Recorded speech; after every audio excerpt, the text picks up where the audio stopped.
Good morning. I'm now walking in Greenpoint Park.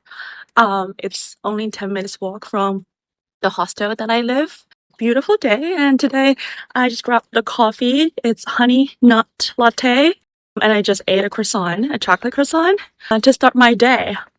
It's a video recording day.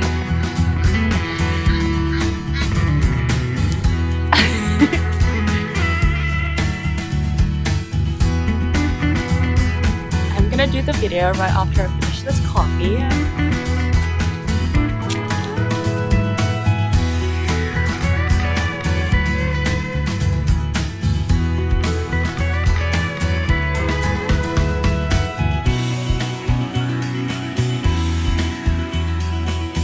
Hi, it's Olivia.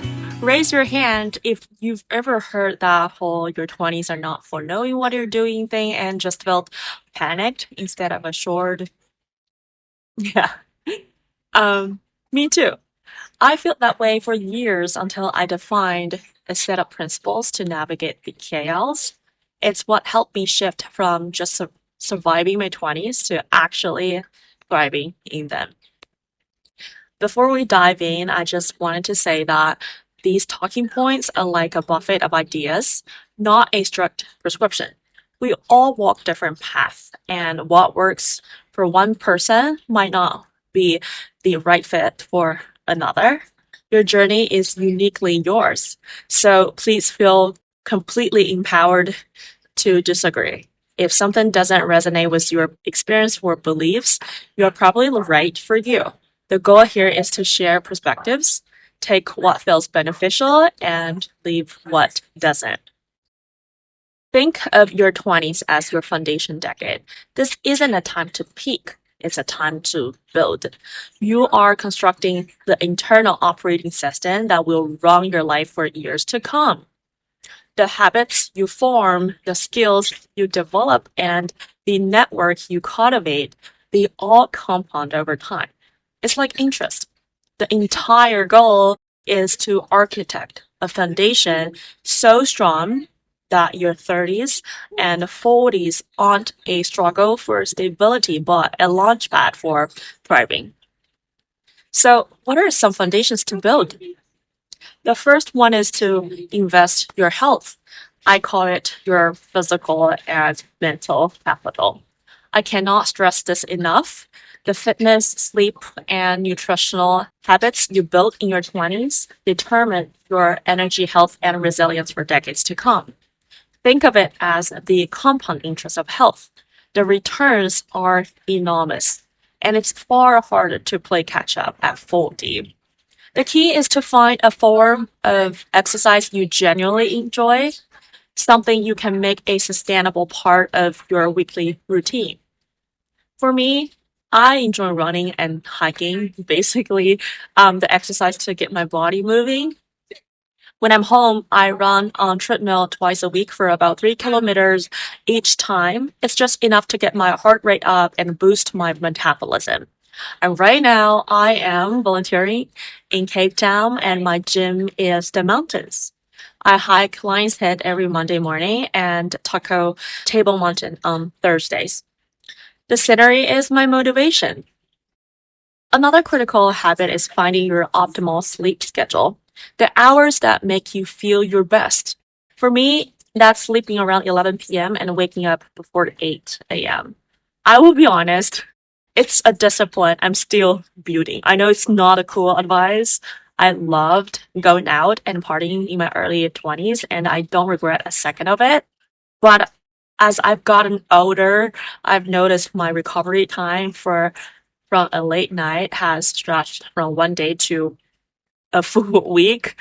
For me, that trade off just isn't worth it anymore. The energy from consistent sleep is a bigger gift to my present self than a night out is. My diet is something that I've fine tuned for energy as well. I've been pescatarian since high school, so my meals are built around vegetables, fruits, and plant based proteins, and I keep it fairly low carb. I'm also strict about avoiding artificial sugars. If my orange juice isn't freshly squeezed, I would rather have water. This way of eating is my secret weapon for sustainable energy and sharp mental focus throughout the day.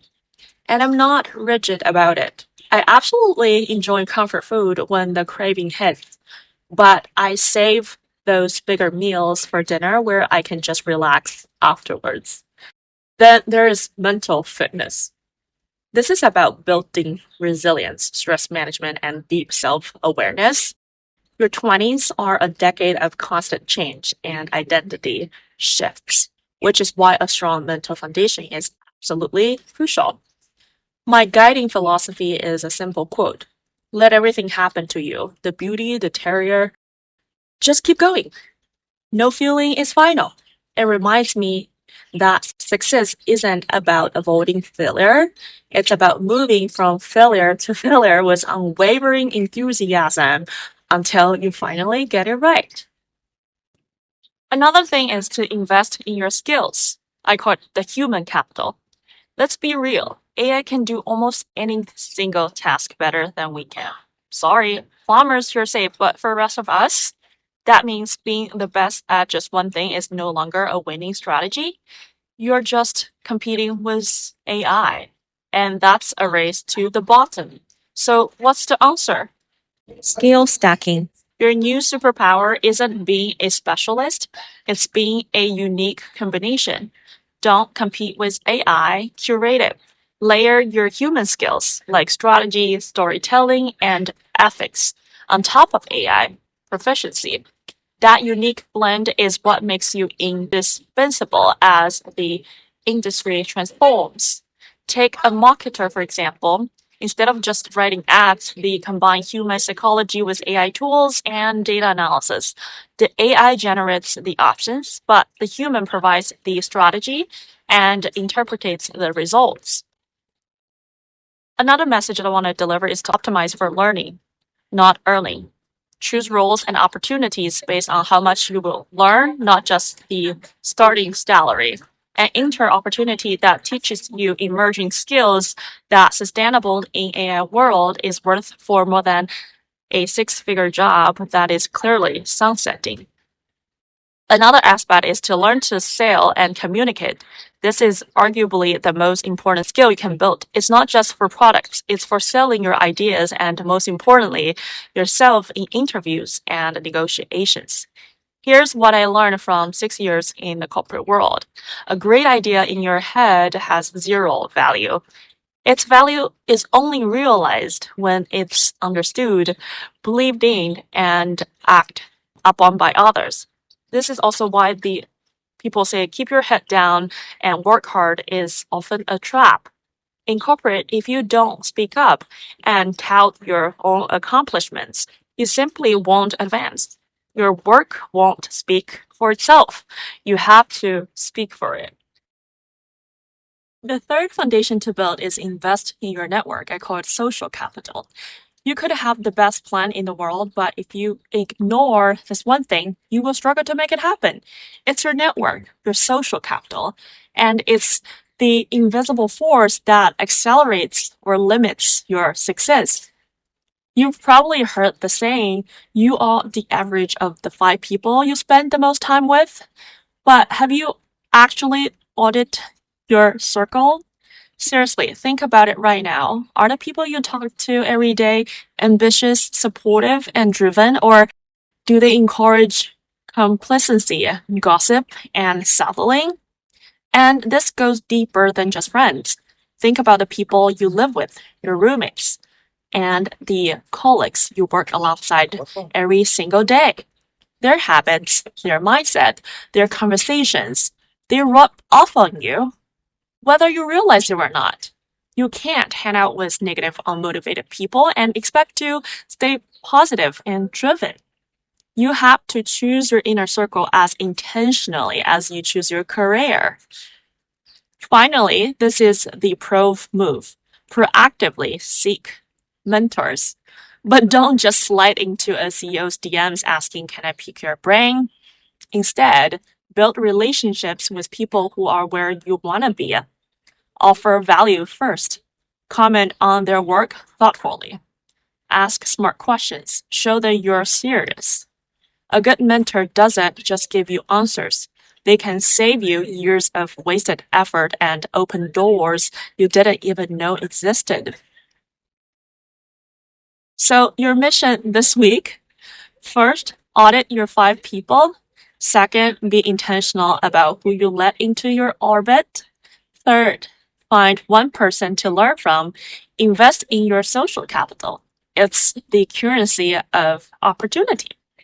Last foundation is to invest in your financial literacy.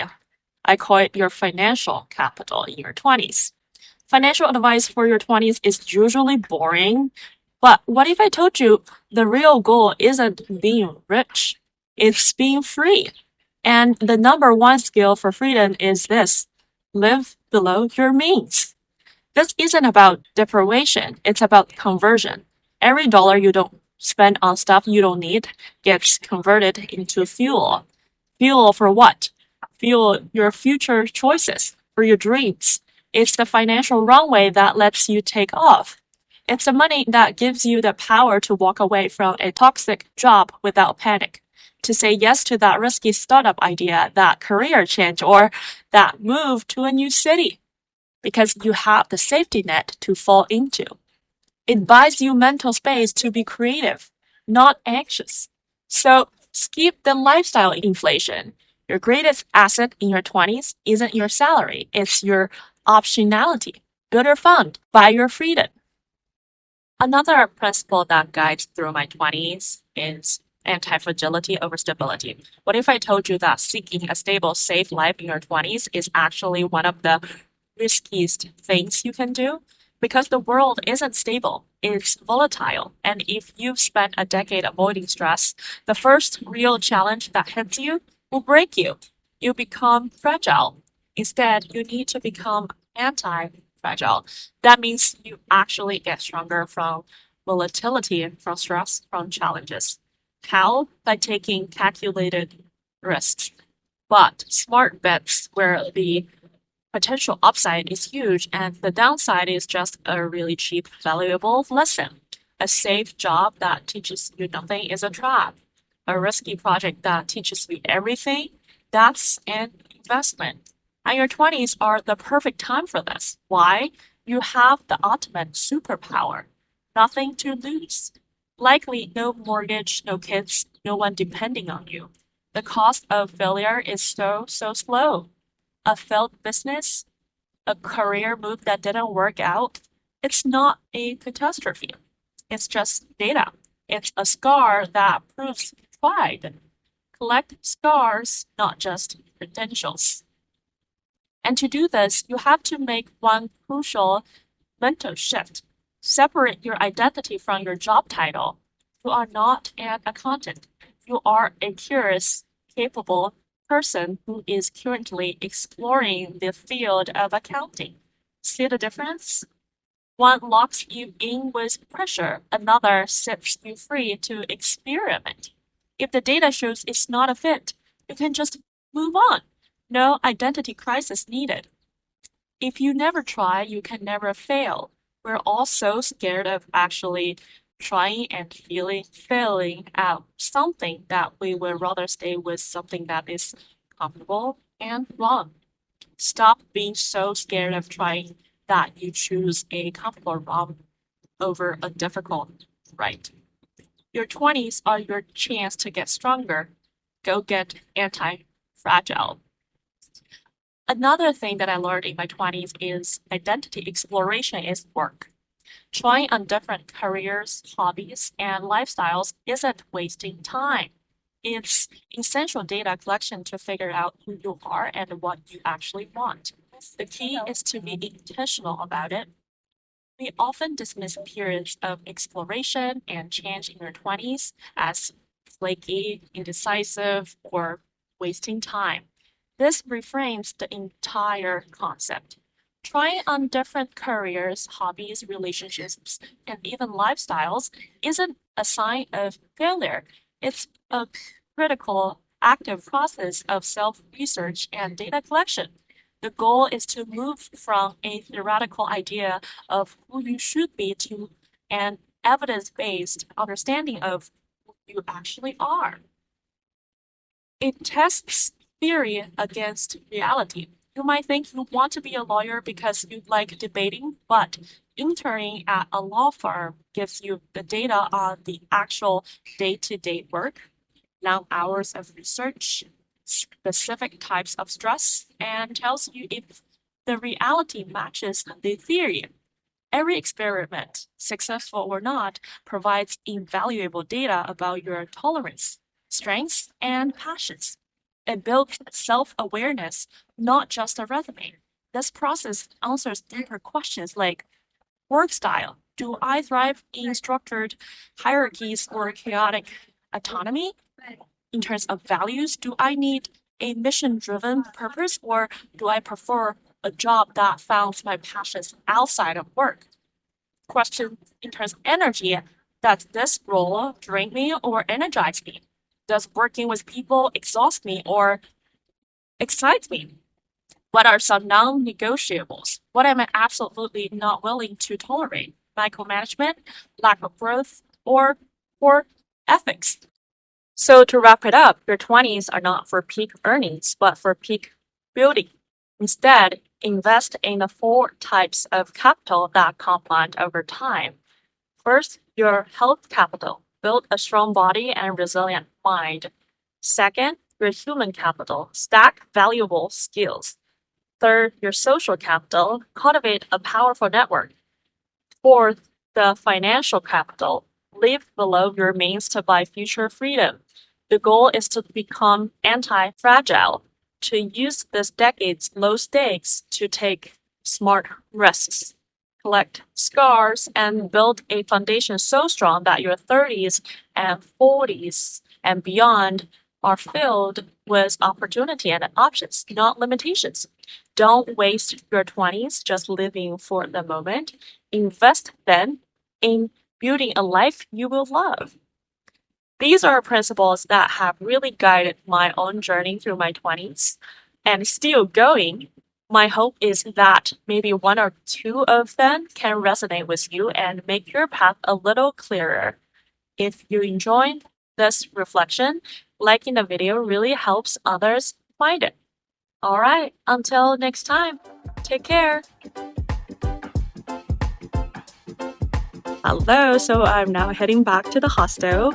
The girls and I are doing the African style lunch. I'm gonna take you with me. I'm leaving to Kenya tomorrow, so this lunch is like a send up. But yeah, I'm very excited to see them and hang out with my girls again.